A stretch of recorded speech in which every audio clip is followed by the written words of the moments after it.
做给了嘛，第个呢，就是头脑多嘛大型呢。嘿，ไป做完人ไป读主耶稣啦。你不包天你不要系啲主耶稣做路跑tư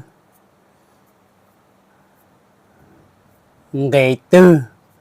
và hai Chúa Giêsu hai lũ chắp lờ chỉ báo bây giờ chỉ báo cũng mà hai rồi nè rồi nó cũng hai mệt nó chỗ này có nên cho đó cho anh chính Chúa Giêsu á nhớ hầu và chúng tôi lũ phao dầu hà chung cầu y nghe bé châu chi nữa nửa hai lũ chắp lờ hậu phao và lũ cũ nữa nửa tia Giêsu cứu quan hai lũ nó thế nào do gọi rong á do gọi rong á u chỉ hai đó